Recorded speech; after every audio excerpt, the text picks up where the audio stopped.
What's up, guys? It's TRT77 here with my week 6 game of season 5 of the TBA. Now you're probably wondering, where is week 5? So, week 5 we did get a forfeit, so that obviously that game didn't happen, hence it's not going up. So, we're playing Brownie again in TBA after playing him in WPF. And again, Brownie's a homie, and this is gonna be a really fun game. Honestly, what's gonna be the most fun thing about this game, I assume, is like, um, who to show what even happens when two people who are used to getting hacks by sports just end up playing on there. Like, does the website just crash? Does it just say no, you both lose 0-3? We don't know. These are the questions we need answers to. So now I've got my paste in front of you. His team is absolute murder. I don't know how I beat this team. Realistically, the first time I saw it, I was like, this is probably one of those teams where me having Mega Ladias and Crobat is a very good thing, because Mega Ladias and Crobat is terrible for his team. But look at the it's like the team is just kind of endless. Zarude is a problem. Jirachi is a problem. Nidoqueen's a problem. He's got static and flame body, and it's like, between this team, he's got webs, he's got spore. I don't even know, like, at some point with this team. And then he's got Amber Palm, which is his kill leader, by the way, which is I think second or third in kills in the TBA right now, which he's been using really well. So at this point, I'm not super sure if this is even a winnable game, but we will try our best. So I've got an Assault Vest Kecleon, does a butt ton to every Pokemon on this team. Thunder Punch 2 shots defensive Vaporeon, which is saying something. Mega Larias this week is not going to be set up. It's going to be a Toxic set, mainly because we cannot. A Toxic set can 1v1 Vaporeon and 1v1 Zapdos easier than a Calm Mind set. And the reason for that is because we've got Aromatherapy on Wheezing Galar.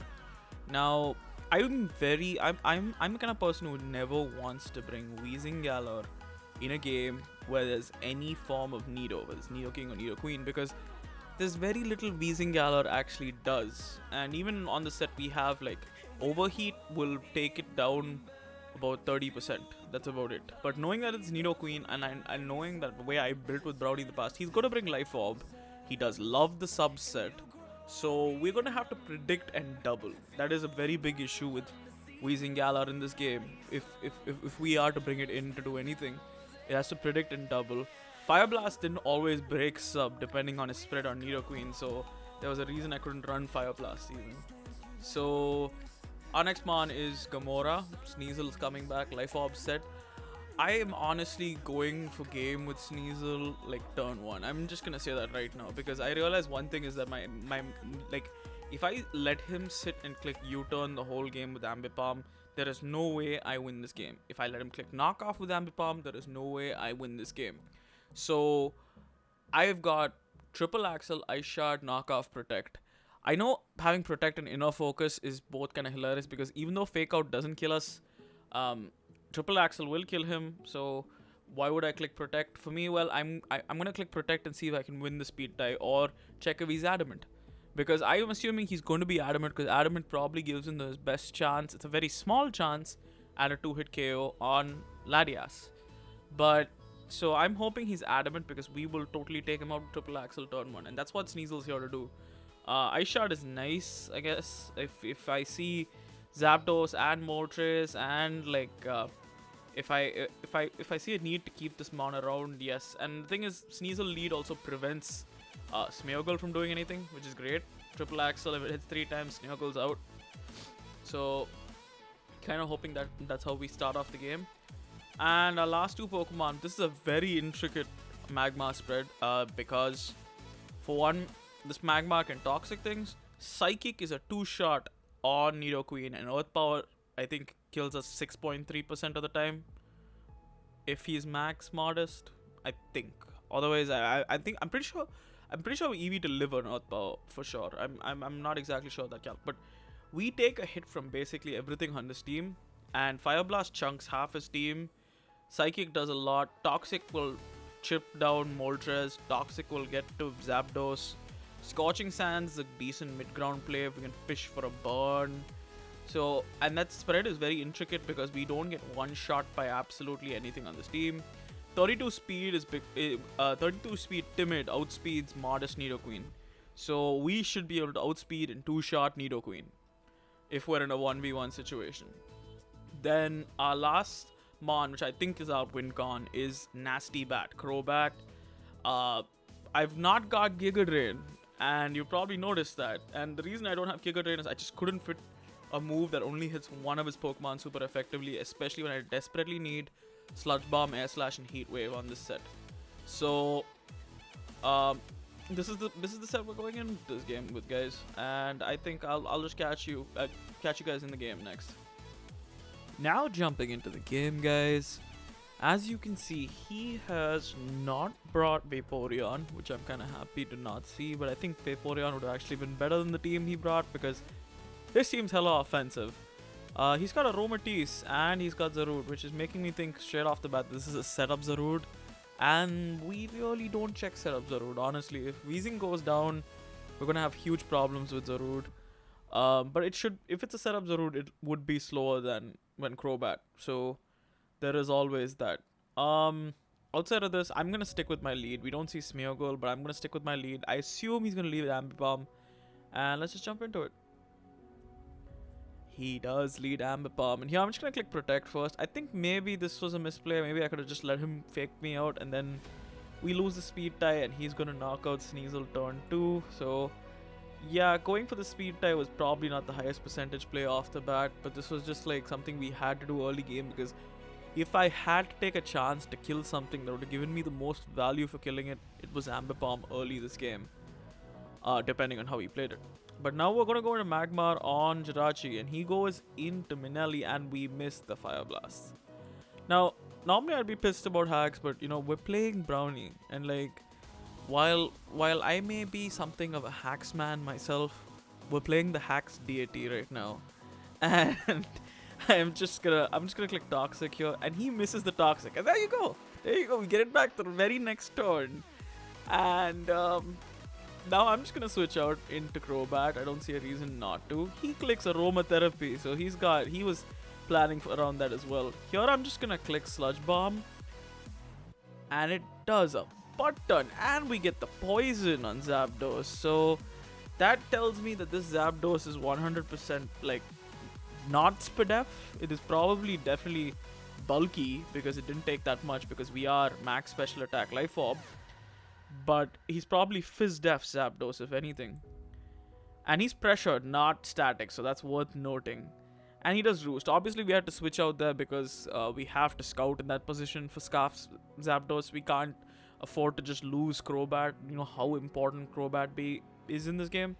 And Larias is pretty free here. Mega Larias is going to get the Mega off. I'm just going to click Size Shock, get some good chip off on Aromatisse. Here I'm just going to go back into Crobat again. I don't see a reason not to. And he clicks Aromatherapy to get the poison off Zapdos. He goes into Jirachi here. And I clicked Heat Wave because I at this point I thought he's surely not going back into Zapdos after how much last Sludge Bomb did. So I clicked Heat Wave and we missed the Heat Wave. And here I'm going to go into Magmar because I don't really have a switch in. And he clicks T-Wave, which makes this actually probably... I mean, this is not a great situation because Magmar is now slower than Nidoqueen. But looking at it, I'd rather take this than Crobat being parried. And he goes straight into Nidoqueen. And we get a good chunk off with Scorching Sands. Don't get the burn, but that's all good. He does bring Sub. So thank goodness we have Psychic.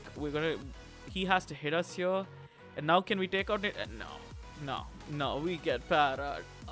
But then I'm just like, believe in sports hating Brownie too. Just believe in it. Believe in it too. It just sees both of us and doesn't know which one of us has to get hacked more. And here he's gonna take out Magmar. And we're down 4-6 early. And this is a bit tough, but you know what? I'm okay with this situation. We're gonna pick up the KO on Nidoqueen here. And that is a big KO for us. Nidoqueen is a real problem this game. He goes back into Aromatisse. I'm just going to go into Weezing Gala here. He does click Wish. And here I just feel like either which way I'm going to lose a Pokemon at this point. Because he's going to go either Zapdos and kill something. Or he's going to go Jirachi and kill something. And my only prayer here is that if yeah, we clicked the Sludge Bomb because that was our best play there. Because honestly, if he, like, we could at least get the poison off on something coming in if it was not Jirachi. And here our best hope is just hoping that he is physical Jirachi and not special. We still don't know what item it is. And he clicks Psychic and he knocks out Wheezing. And we're down 3-5. At this point, I realize I gotta play a lot more aggressively at this point if I want to bring this back. I still have a whole ass Mega Latias. This game is far from lost. And I'm gonna go into Keck here. I have to click Knock. He's pressure, so we don't get the static risk here, but he does have Discharge, I'm pretty sure. Or I'm not sure actually what move he's got, what electric move he's got, but he's definitely pressure and not static. So we're gonna go into Latias here, and he is Discharge. And this is a little bit tough right now because we do get the Toxic off on Aromatisse here. And here, I'm just gonna make the switch into Crobat.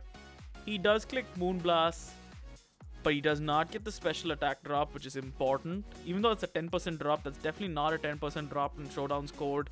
I've seen more Moonblast drops than I have seen Scalds burn. So we have Crobat in here, and I've decided, you know what, it's time. It's time for us to go in. He switches, I click Nasty Plot. Now, if he is Scarf Jirachi, we just lose Crobat and we likely lose this game. So be it. I don't have another play right now. I don't have a better way to keep going about this because between Wish and Aromatherapy, he's going to win this game if I keep giving him plays. So this is the play I had to make right now, and I just have to play he's not Scarf. And he's not Scarf. And we get rid of Jirachi. Now that is absolutely huge for us, guys. That is absolutely massive because that just made the chances of Mega Latias winning like triple. So now he goes into Amber Palm, and I think he's gonna click Fake Out, and he does, but we are in a focus. And we are gonna take out Amber Palm. And now Crobat's bringing things back. We're now back to 3-3. And he's gonna go into Zarude. Now I've got no other players here. If he's Sash, we're screwed. But it's actually not the worst thing in the world for us because I can just go into Lati and click Draco. But if he's Scarf, he will outspeed us. But if you're Scarf, him not going into it first makes that a very strange decision. So I don't have a play. I'm going to click Sludge Bomb. And he clicks Endure. And he's... Oh my god. Are we about to get swept by an Endure Salak Zarude? Oh my god. And we're not because Showdown hates Brownie as well. And we get the poison on Zarude. And Zarude is going to go down to the Sludge Bomb poison. I'm so sorry. But honestly, this all I can remember is both of us were just laughing through this game. Like I spoke to him after the game, and both of us just laughing at the amount of hacks that was just in this game. Was just, there's nothing you can do about it, you know? At this point, it's like, it's just... what does Showdown do when it sees two people that it wants to hacks? That's the best way of defining this at this point. And we're gonna go to Keck here because Keck is assault vested, doesn't take much from either of these boys. And if he wants to toxic us, I'd rather him toxic Keck right now. So he goes into Aromatisse here. I'm just gonna click Rock Slide because Rock Slide is my best play no matter what. And we get a bunch of damage off on Zapdos. We didn't kill at that range. That 64 we did not kill with Rock Slides. This was not a low roll. I'm going to go to Latias here. And he clicks Roost. And he is in range of Draco. This is a roll. It's a 50-50 roll. But I'm going to risk it. We drop the Draco and he lives on 1. Oh my lord, this game. And I'm just gonna throw off the Toxic here, and he does click Discharge, and he does net the Para, which now makes this much scarier for me. Now I'm just gonna switch, but to be honest, actually that Para could be quite good for us, because now that means he can't Toxic Mega Latias. So there's no Toxic Wars versus him having Aromatherapy, which I think is very important here. And we go back into Kecleon. I'm just like, at this point, I'm gonna believe in the Rock Slide flinch. And we click it. We don't get the flinch. He does get the Aromatherapy off. But I'm just going to keep clicking Rock Slide. I don't care at this point. And we get the crit. We get the crit. And sorry, I didn't mark off Crobat earlier here, but yeah, we get the crit to kill Aromatisse, and oh my god, this game is the game that just keeps on giving. I know he's gonna roost here, so I realized late that he was pressure, and we're slowly running out of Rock Slide PP. We're down to 8. And I need to start clicking. Well, I not yet realized apparently in the game, but I realized here somewhere that we needed to stop clicking Rock Slide because I only had 4 left. And I just clicked Drain Punch here.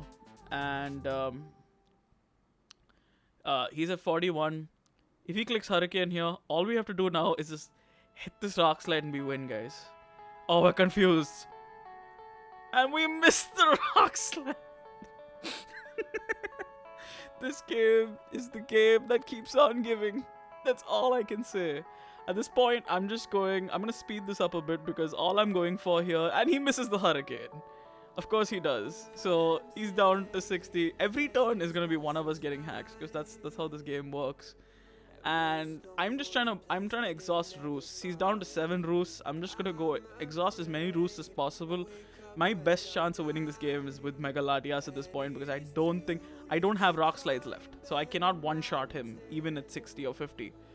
So it comes down to me exhausting enough of his roosts and being able to do enough damage to him.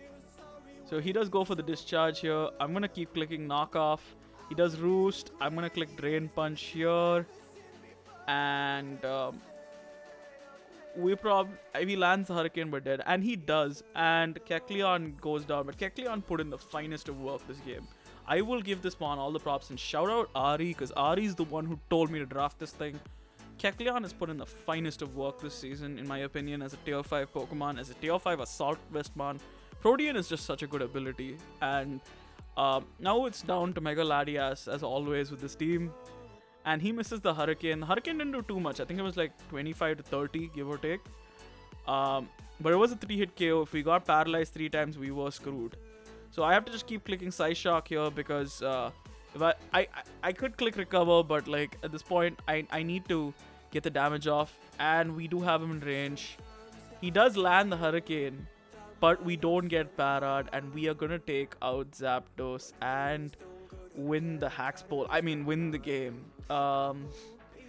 This was the Hacks Bowl, honestly. Like, I don't know. This was the funniest game ever, if I'm being honest with y'all. Like, I don't think I've had more fun with a game with this much hacks before. But this was just so funny. Like, there was a point in chat where everyone was just hysterical because there was almost like over-under on bets on who's going to get hacks on which turn. And we do pick up a clean 1-0 dub, which now takes us to 4-2 in TBA. I'm pretty sure we're positive 5. I want to say we're positive 5 or positive 4 in differential because we get three differential for our forfeit win. So that was, we were 2-2 plus 1 with 3-2 plus 4. Yeah, we're 4-2 plus 5 now. So this does put us closer to playoff contention. 3 more weeks to go in the TBA. It's a pretty decent position to be in. I don't think we can contest the bye at this point unless people start losing games. And I don't play Nintago, who's in first, I think. Or it might be Papi, who's in first. I'm not sure what the result of the week 6 game between Papi and Primal is. So us losing to Papi actually makes the bye unattainable, I think, at this point. It depends on how the last 3 weeks go. But this has been a really fun season. As much as this STO concept is probably not gone the way I wanted it to. When I came up with this, I thought, we could make this fresh and new and everything. But, sometimes you gotta take risks in Pokemon. I took that risk in this game with Crobat, clicked that nasty plot and just went at it. On a normal day, I wouldn't have stayed in on the Jirachi because my brain would have said, he's probably Scarf. And then I didn't listen to it today. I was just like, I have to go for this. And sometimes that's what we did with the format, and that's what we did this game too. But I'm glad we picked up the dub here, and I hope y'all have a good day. And I'll catch y'all on the next one, guys. This is TRT77 signing off.